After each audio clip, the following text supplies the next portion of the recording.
I think today is a great day for me and obviously for all of us.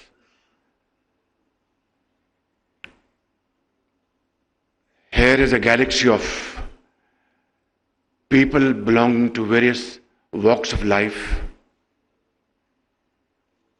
and you can tell from their faces that they have been deeply involved and absorbed throughout the proceedings of today.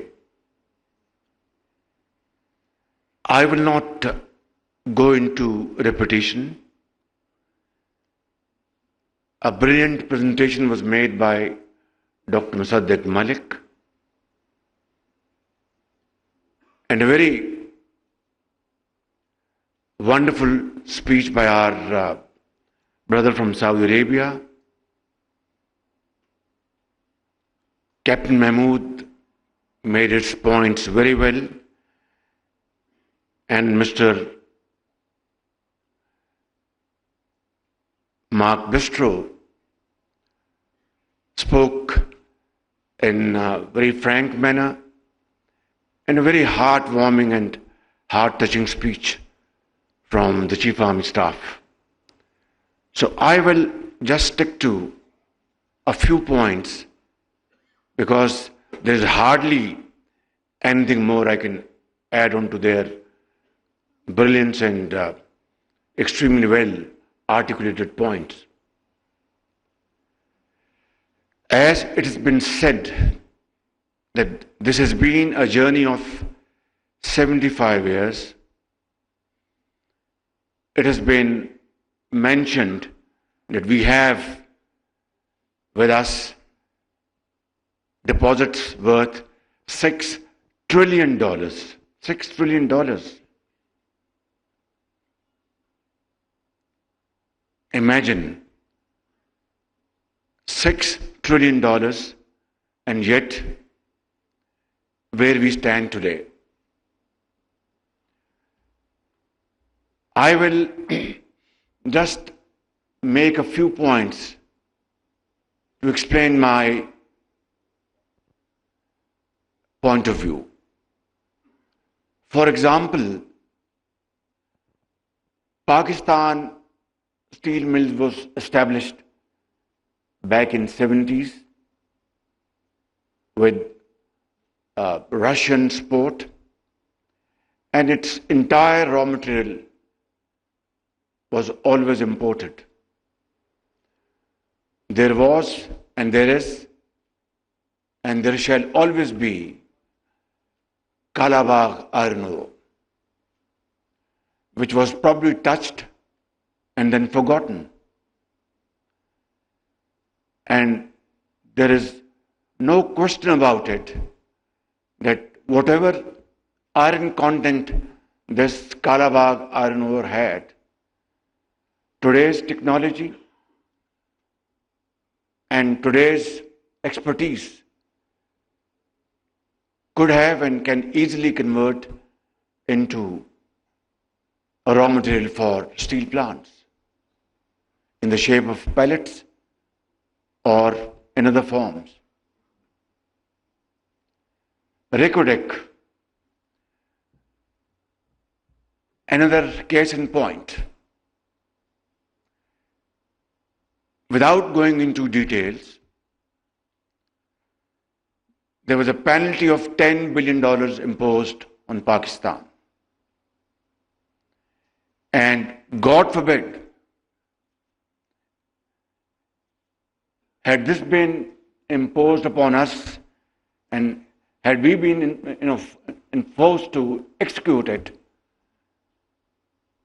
we would have lost our entire foreign exchange and yet not have been able to meet this challenge. Look at Tharkol, the largest or one of the largest coal deposits around the globe. Alhamdulillah, today one can say with a sense of pride and achievement that this has been now converted into wealth for Pakistan. But where were we as a nation for the last 75 years? Were we beholden to certain cartels or not able to explore this huge wealth of Pakistan for the well-being of the people of Pakistan for certain precious political reasons, or what? Is a question to be looked into deeply. Look at Cheniot iron ore, another deposit which belongs to the poor people of Pakistan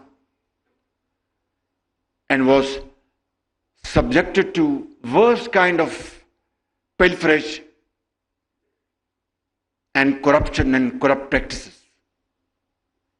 I will not mention names here because that is not the intent and purpose of this meeting.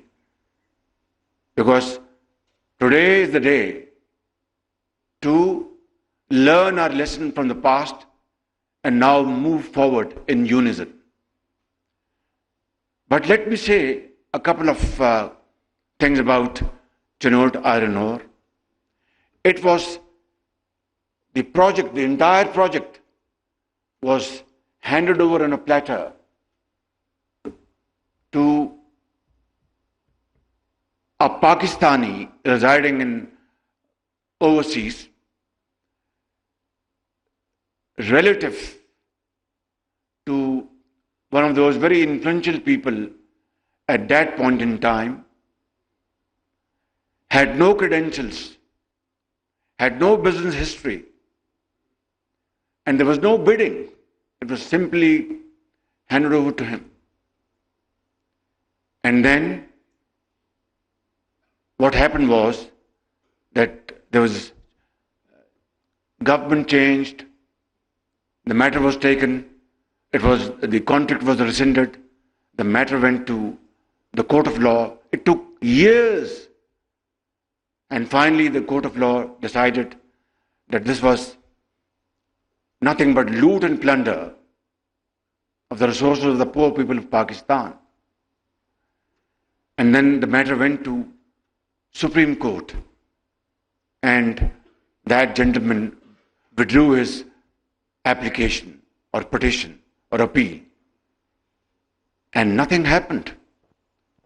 NAB was nabbing only those who were opposed to the government of the day, and not those who had looted and plundered the scarce wealth of the people of Pakistan. So, ladies and gentlemen, this is the story, heart-wrenching story of our journey of 75 years. You cannot blame anybody else except our own self. Those governments, those who are given the responsibility of serving the cause of the people of Pakistan. So, this is how we have wasted time, resources and energies which should have been dedicated for the well-being and prosperity of the people of Pakistan. Today is a day, I would say, that these wonderful speeches, presentations, now have to be converted into action.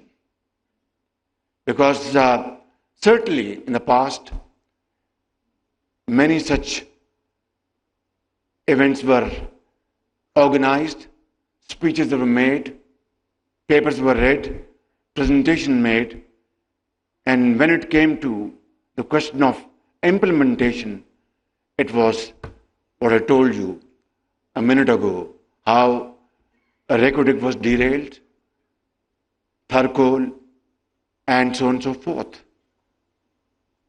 And I think, ladies and gentlemen, believe me, and this I'm saying without any fear of contradiction, that if we decide today that what we have seen in this presentation, what has been spoken about,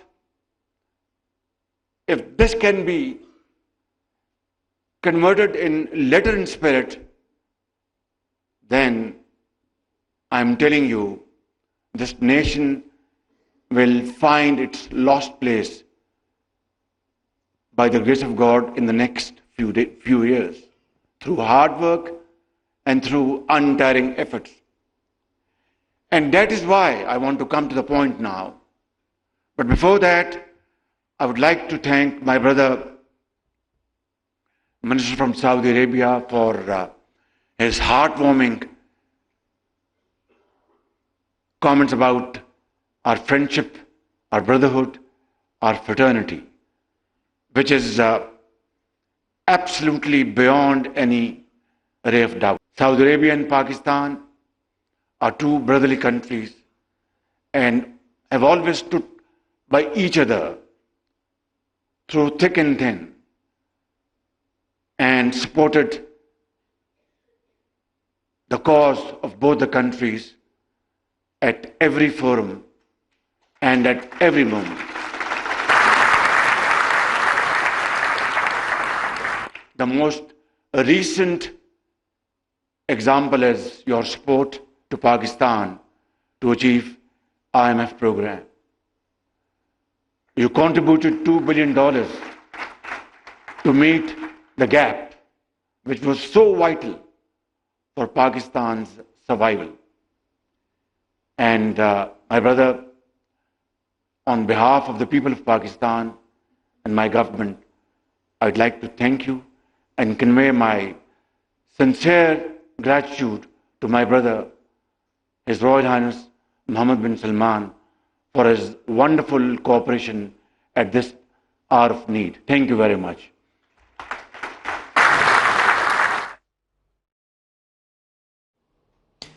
वज़ीर-ए-आज़म Shehbaz Sharif Pakistan mineral summit के इफ्तिताही session से ख़िताब कर रहे हैं और उनका ये कहना है कि पाकिस्तान ने गुज़िश्ता कुछ अरसे में बहुत अप्स एंड डाउन्स देखे हैं. Journalists who have no fears to take things in its real perspective, have a very genuine, serious introspection, investigation, critical comments.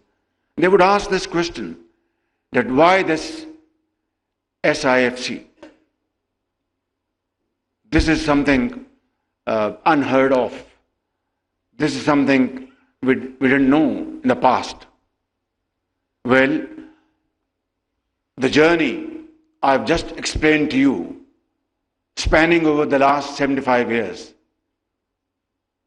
has landed Pakistan into this situation where we want to get rid of our begging bowl and yet we can't. Where we want to really become honorable and respected, yet we need to work hard for that.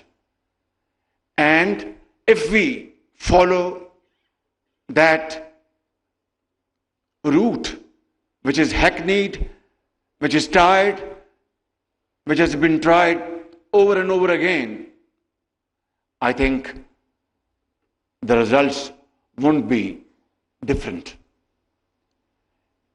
And I'm one of those who believe in reality. I don't live in cuckoo's land or a fairy land. We must understand our ground reality. Look at what NAB has done to this entire system. If you talk about business community, they are dead scared because they have seen this in the past preceding years, how NAB nabbed them. Just because they invested in Pakistan, they created job opportunities and wealth for this country. How NAB treated bureaucrats, those who really contributed meaningfully and were of this view that if they come out with solutions, out-of-box solutions, which will not violate the law of the land, this country will move speedily. Look what happened to them, to their families, to their school-going kids, children.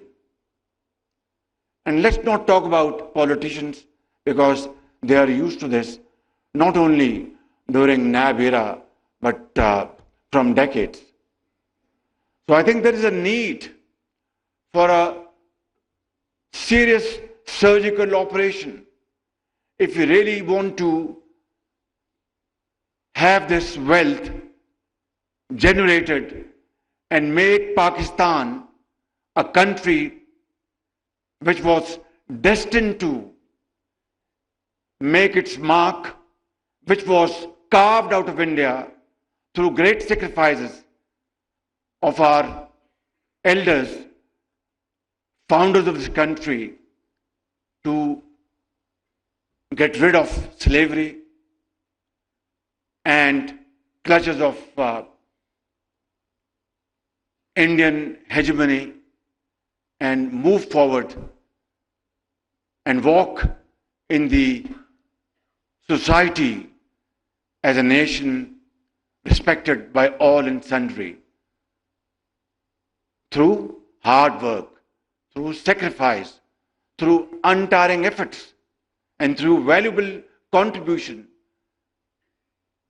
empowering our youth by providing them all available opportunities, creating wealth through innovative agriculture, information technology,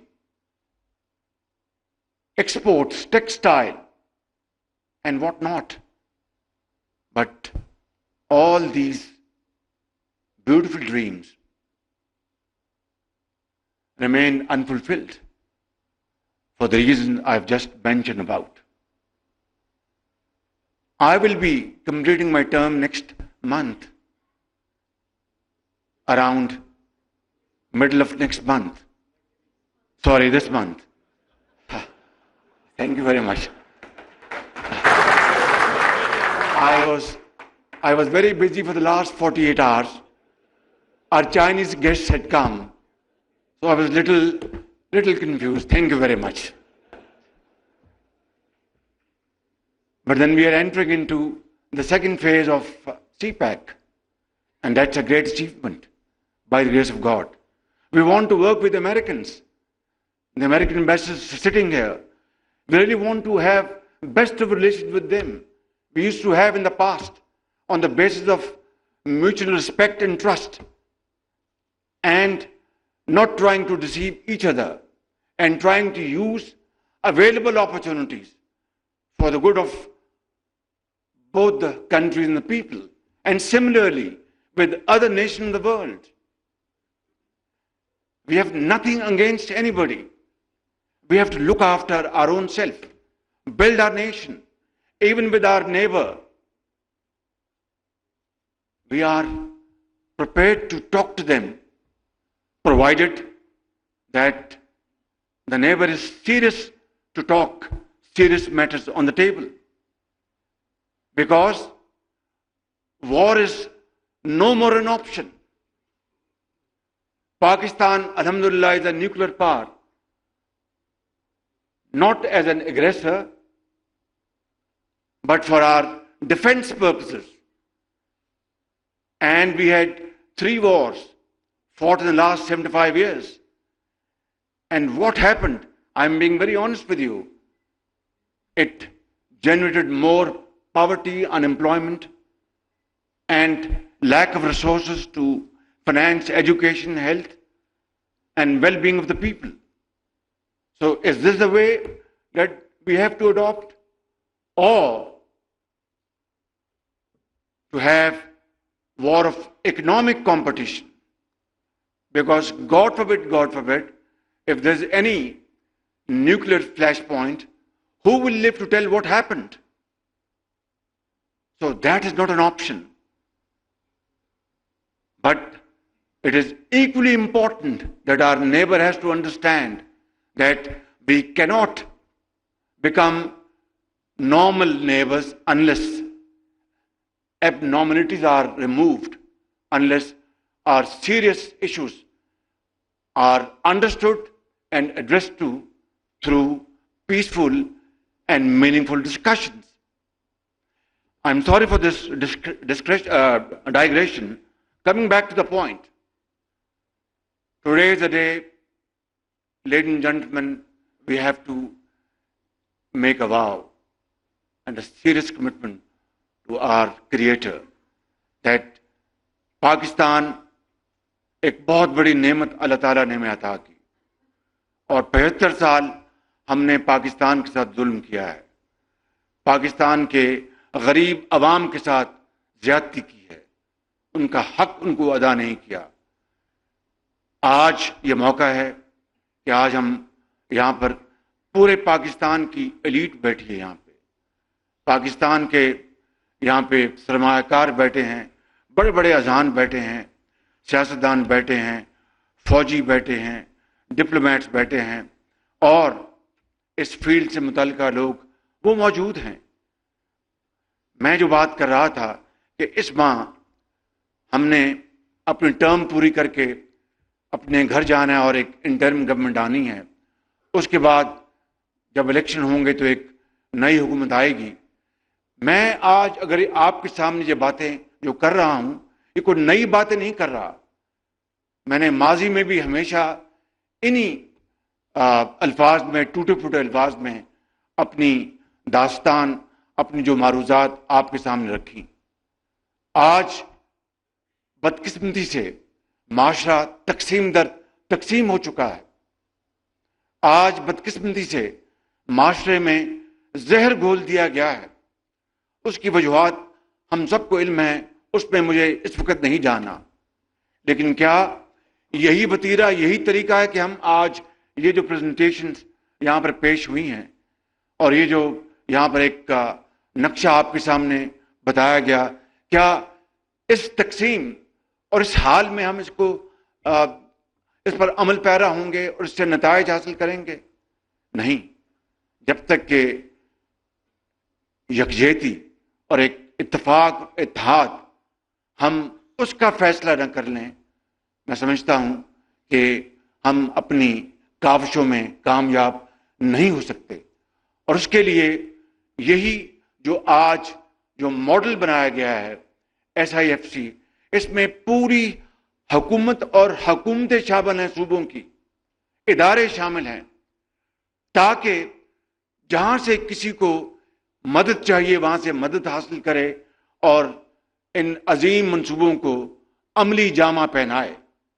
اور میں سمجھتا ہوں کہ میں بڑے ادب کے ساتھ اور انکساری کے ساتھ میں یہ عرض کروں گا کہ اگر ہمیں میران کی وادیوں میں، پنجاب کے میدانوں میں، KPK کے پہاڑوں میں اور بلوچستان کے سنگلاخ پہاڑوں میں اپنے غریب عوام کا اگر ذرا بھی درد ہے اور خیال ہے، اس ملک کے اندر بسنے والے کروڑوں نوجوان بچوں اور بچیوں کو ان کا مستقبل سنوارنے کا اگر ہم میں جذبہ اور درد ہے، اور اس ملک میں لاکھوں یتیموں اور بیواؤں کو ان کا حق دلوانے کا اگر ہم میں جذبہ اور درد ہے، تو پھر وہ راستہ تلاش کریں جس سے کہ انشاءاللہ ہم اپنی منزل تک پہنچیں گے.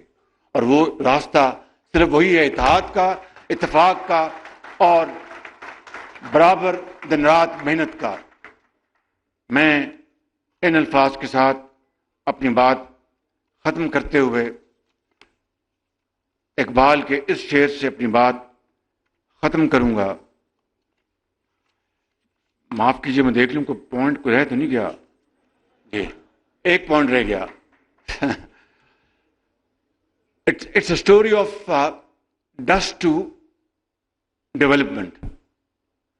But we have seen this story of sand dunes to development in the recent years and recent decades in the Middle East, in Gulf State, in Saudi Arabia, in UAE. Look at what Saudi Arabia has done. They have converted their sand dunes. Of course, they have black gold, no doubt. They have natural gas, no doubt. But we have these trillions of dollars of worth, natural resources, water, great brains sitting in front of us in all walks of life. There is nothing that we don't have, which our brothers have. Of course, in different shapes and colors. So, if sand dunes could be converted into great models of progress and prosperity by our brothers, sitting here and sitting there, in UAE, in Qatar, in Saudi Arabia, in Kuwait, why can't we convert our dust into gold? That is the point at issue. So, the answer lies in completely getting rid of red tape, bureaucratic hurdles, delays, lack of decision making. Our State Minister Musaddiq is a brilliant person. Believe me, I'm not trying to flatter him. I'm not in this habit. But this is a fact. He's a brilliant person. I always pray that Allah grants him the power to take decisions. He will turn around things, inshallah. So I think we have everything. We lack only in one thing, and that is will to do. If we gather that will, I think sky would be the limit. My concluding शेर is Iqbal शेर कि फर्द कायम रब्ते मिल्लत से है तन्हा कुछ नहीं, फर्द कायम रब्ते मिल्लत से है तन्हा कुछ नहीं, मौज है दरिया में बैरूने दरिया कुछ नहीं। पाकिस्तान पाइंदाबाद। अब खबर आपकी दस्तरस में, हर वक्त बर वक्त। अभी सुनो न्यूज के यूट्यूब चैनल को सब्सक्राइब कीजिए, बेल आइकॉन पर क्लिक कीजिए और बाखबर रहिए मुल्की और बैनुल अक़वामी हालात से यकीन के साथ।